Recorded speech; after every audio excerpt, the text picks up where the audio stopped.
Story number 1, Intake 52. I was assigned to intake documentation for a group of 17 detainees transferred from a forward station after a routine apprehension near the levee system on the evening of August 23rd. The transfer came through standard channels. The detainees were processed in 2 groups due to space constraints in the holding area. I had completed 6 years in federal service and had worked this facility rotation before, so the procedures were familiar. Temperature control was failing in the East Wing again, but we had protocols for that. Standard processing proceeded normally. Photographs, vital signs, background verification, wristband assignment. The first group of 9 detainees moved through without incident. Documentation was filed correctly. The second group of 8 arrived at approximately 10:45 in the evening. I began the intake sequence with the same checklist I had used for the first group.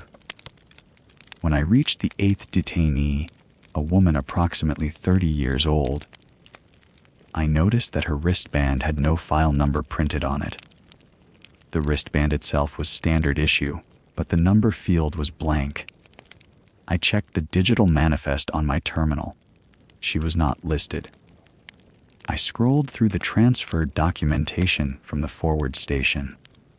No record of her apprehension, no name, no identifying information beyond a physical description that matched her appearance.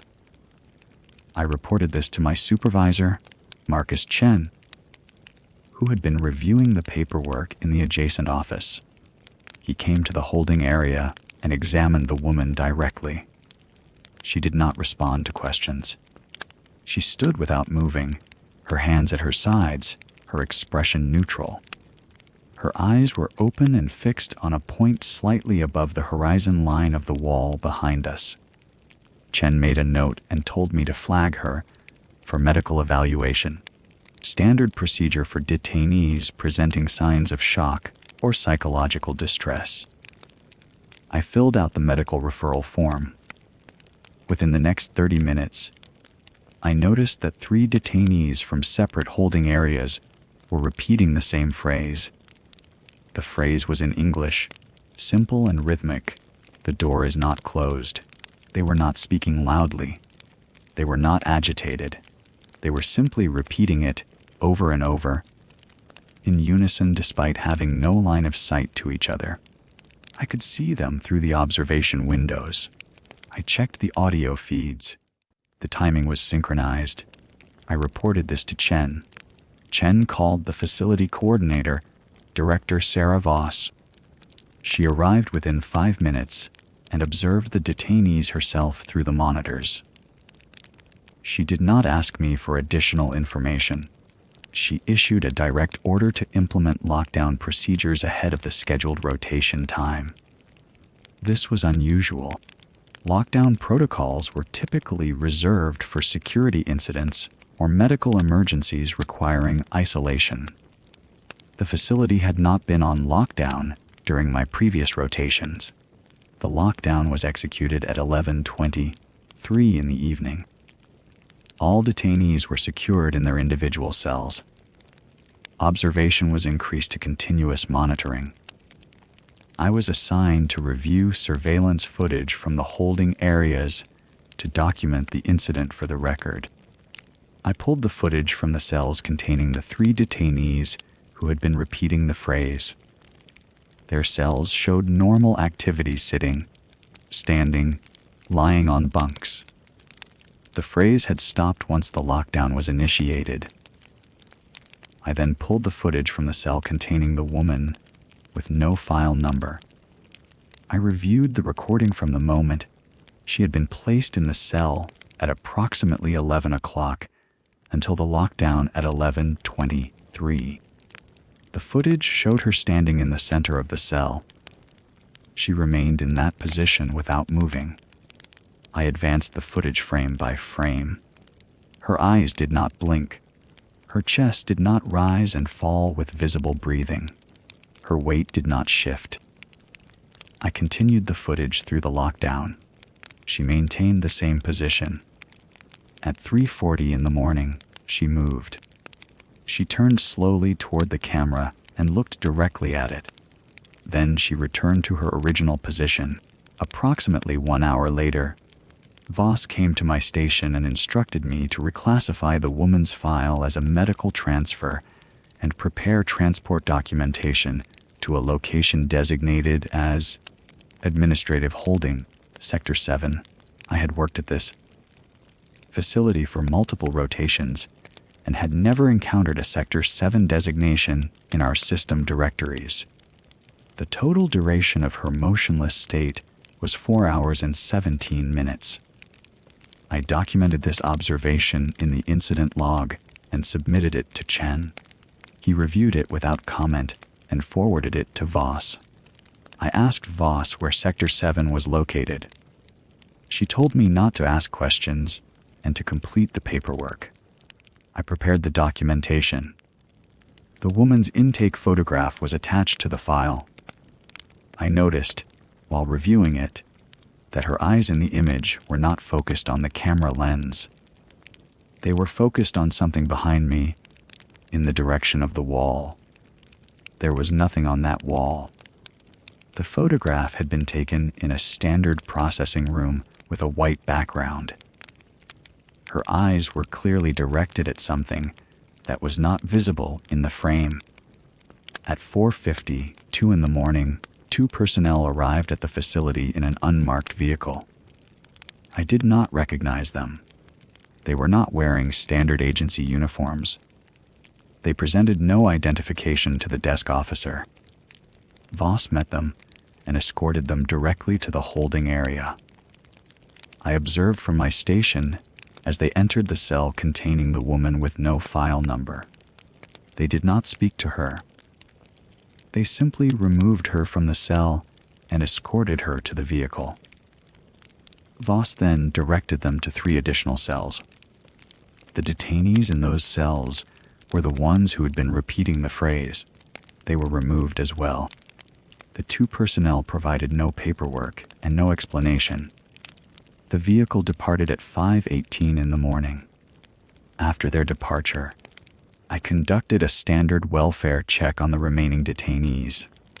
All were accounted for and responsive. I asked several of them about the incident with the repeating phrase. They had no memory of it. They did not recall hearing the phrase or being part of a synchronized vocalization. The detainees in the cells adjacent to the ones where the phrase had occurred also had no memory of the event. They described the night as routine. I completed my shift at 6 in the morning and submitted my incident documentation to the administrative office.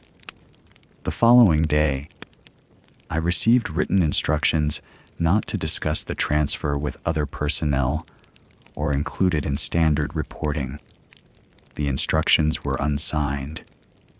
I was reassigned to a different facility rotation the following week, approximately 90 miles north of the original location. The woman's intake photograph remained in the temporary system cache for 3 days.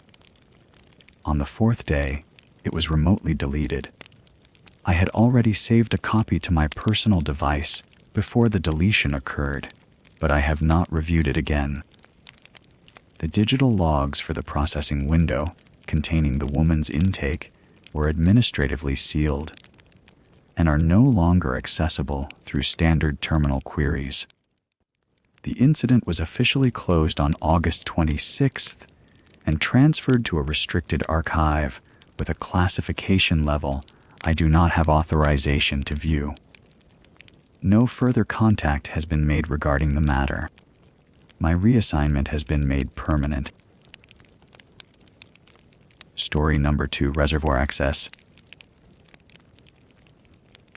I arrived at the Stillwater Reservoir Maintenance Station at 9:30 in the morning on a Tuesday in late March. The quarterly safety inspection was routine work. I had completed 43 of these inspections over the previous 5 years, and the process was straightforward external valve check, pressure gauge verification, logbook review, and a walk through of the control systems. The drive from the regional office had taken 90 minutes. The weather was clear. The station operator, Gerald Moss, was not at his desk when I entered. His truck was parked in the gravel lot outside, and the main door was unlocked. I called his name twice. No response came from the back offices or the break room. I left a note on the desk stating my arrival time and began the external inspection. The overflow system consists of 6 independent valves positioned along the eastern embankment. They are designed to open sequentially under pressure, never simultaneously. When I reached the valve array, I found all 6 of them open. The configuration was incorrect. Water was flowing through all 6 discharge pipes at full volume, creating a considerable roar across the embankment. I checked the valve positions 3 times to confirm what I was seeing. They were definitely open. This violated operational protocol. The system should not have permitted this configuration. I returned to the control room to close the valves manually and check the electronic controls. The logbook was open on the desk. The most recent entry was dated 3 days prior, on a Friday. The entry consisted of a single sentence repeated across 4 full pages. The handwriting degraded progressively from the first page to the 4th. The sentence read, "The water remembers what we put in it." By the 4th page, the letters were barely legible, trailing off at the bottom margin. I attempted to engage the valve controls through the electronic panel. The system did not respond. The switches moved freely, but no indicator lights changed. I waited 30 seconds and tried again. Nothing. The valves remained open. From somewhere below, I heard a sound. It was rhythmic, a low-frequency pulse that seemed to come from the lower level where the main intake and pump systems were housed. I had worked in similar facilities before. I knew the sounds they made. This was not a sound I recognized. It was not hydraulic feedback or pump cavitation. It was something else. I descended the metal stairs to the pump room. The space was partially flooded. Water covered the floor to a depth of approximately 2 feet. Gerald Moss was standing in the water, facing the main intake pipe. He was motionless. I called his name. He did not turn or acknowledge me. I approached him and placed my hand on his shoulder. His body was rigid, his skin was cold. I attempted to guide him toward the stairs, but he did not move or respond to pressure. His eyes were open and directed at the intake pipe. The rhythmic sound was louder at this depth. It seemed to originate from the intake pipe itself, a deep, regular pulse that I felt through the floor and the walls. The water was moving in a way that did not match the system's normal circulation. It was flowing inward toward the intake, despite the fact that all overflow valves were open. This was not physically possible. The system was designed such that water should flow outward under these conditions. The water was moving inward. I checked the water level against the depth markers on the wall. It had risen since I entered the pump room, perhaps 3 minutes earlier. The rise was measurable. I confirmed this by checking again. The water was rising despite all 6 overflow valves being fully open and actively discharging. The system was not functioning according to its design specifications. I made a decision that exceeded my authorization. I activated the emergency shutdown sequence without contacting the regional supervisor. The protocol required supervisor approval before shutdown, but I determined that the anomalous conditions and Gerald Moss's unresponsiveness constituted an immediate safety risk. I entered the override code and engaged the master power cutoff. The facility went dark. The pumps ceased. The rhythmic sound stopped immediately. The water stopped moving inward. Gerald Moss collapsed to his knees in the darkness. I heard him breathing heavily. I turned on my flashlight and guided him back to the stairs. He was conscious but did not speak. His eyes were unfocused. I called for emergency medical services from the control room. They arrived at 41 minutes past 11. Gerald Moss was transported to County Medical Center. I remained at the facility and documented the scene. The water level in the pump room began to normalize once the power was off. The overflow valves were manually closed from the external access points. The system stabilized. The ambulance transported Gerald Moss to County Medical, where he was admitted for observation. The hospital's initial assessment noted no physical injuries, no signs of hypothermia, and no obvious neurological trauma. His condition was listed as acute stress response with dissociative features. No clear diagnosis was provided.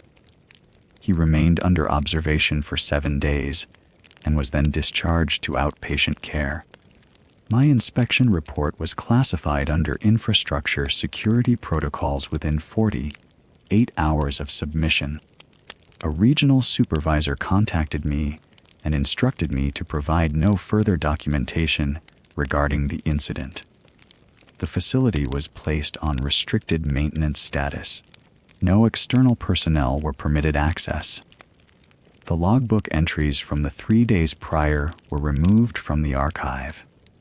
I was reassigned to administrative duties at the regional office pending review. The review process has continued for 4 months. No formal conclusion has been reached. I have not been asked to provide additional testimony or documentation. I have not returned to the Stillwater Reservoir facility. The incident file was closed and archived under Classification Level 4, which restricts access to personnel with specific security clearance. The file is no longer considered an active case. My reassignment to administrative duties has become permanent. The matter is considered resolved. Story number 3: Shift Relief. I arrived for my shift at 11:45 in the evening on a Saturday. The psychiatric wing was quiet in the way it always was during graveyard. Fluorescent lights, the hum of the climate control system, the soft click of the electronic locks as I moved through the corridors. I had worked this rotation for 3 years. I knew the rhythms. My first full sweep began at 1 in the morning. I moved through the observation corridor, checking each room according to protocol. Patient 17 was in room 4. I had seen him dozens of times during my rounds. He was typically seated on his bed or pacing the small space, as his file indicated he did most nights. Tonight he was standing. That was not unusual. What was unusual was that he was standing perfectly still, facing the corner where the wall met the ceiling, his arms at his sides. I made a note in the log. Behavioral observation, no distress indicators. Vital signs monitor showed normal readings. I continued the sweep. 20 minutes later, I returned to that corridor. Patient 17 had not moved. His position was identical. I stood in the observation window for approximately 30 seconds. His chest rose and fell. He was breathing. In room 6, patient 22 was now standing in the same posture, facing the corner, motionless. In room 9, patient 31 stood in the same position. In room 11, patient 44 was also standing, facing the corner. I documented each observation and contacted the on-call psychiatric nurse, Margaret Chen. She arrived within 5 minutes. I showed her the 4 patients.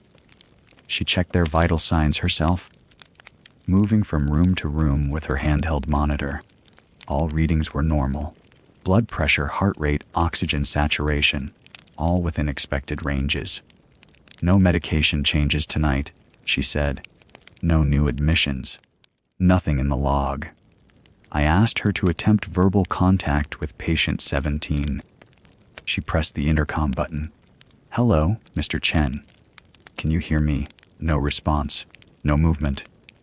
She tried again with the other 3. None of them responded. None of them turned around. By 2:30 in the morning, 11 of the 14 patients on the wing had assumed the same position. I had called for the attending physician, Dr. Raymond Voss, who had signed in at 9 o'clock. The night desk staff said he had gone to check on a patient in the east corridor and had not returned. Margaret went to look for him. I continued documenting. At 2:45, I initiated lockdown protocol. The electronic doors sealed. I called dispatch to request supervisory backup and to report a potential medical emergency. Dispatch told me that the facility's outgoing lines were experiencing technical failure. They were working on it. They would call back. They did not call back. At 3 in the morning, I was standing in the observation corridor with Margaret. We were looking at the 11 patients. They were all standing in the same position, facing the corners of their rooms. And then, simultaneously, they turned. All 11 of them rotated 90 degrees to face the observation windows where we stood. Their eyes were open. Their mouths were moving. I could see their lips articulating, their jaws working. But there was no sound. The intercom system was not picking up anything. The observation windows have acoustic properties designed to allow us to hear patients if they are distressed or in crisis. We heard nothing. "We need to leave," Margaret said. Her voice was steady, but I could hear the change in it. I made the decision to exceed my authority. I evacuated Margaret and myself, along with the 3 patients from the wing who remained unaffected. 2 in the medical observation rooms and 1 in the secure holding area. I sealed the psychiatric corridor using the emergency protocols. The electronic locks engaged. The security system confirmed the seal. We moved to the administrative wing and waited. The day shift supervisor, Robert Keene, arrived at 6 in the morning. I briefed him. He went to the psychiatric corridor with me. We unsealed the doors. All 14 patients were in their beds. All of them were asleep. Their vital signs were normal. When I checked the observation logs, there was no record of any of them standing. The video feeds from the observation corridor showed empty hallways. All 14 beds empty for the duration of the night. Then, at 3:15 in the morning, all 14 patients were simultaneously in their beds sleeping. Dr. Raymond Voss was found unconscious in a supply closet in the east corridor. He had a pulse. He was breathing. He remained unconscious for approximately 40 minutes after we found him. When he woke, he had no memory of the night after 9 o'clock. He was transported to the medical wing for observation. Robert made 2 phone calls. The first was to the regional psychiatric director. The second was to someone he did not identify. He told me to write a preliminary report documenting a possible mass medication interaction, possibly related to a batch of evening medications that had been distributed to patients on the wing. He told me that the incident would be classified and that the overnight observation recordings would be removed for quality review. I was reassigned to perimeter patrol the following week. The incident file was closed on Tuesday. The official designation was medication interaction, cause undetermined, resolved without further incident. No further investigation was warranted. The matter was archived. I have not worked the psychiatric wing since.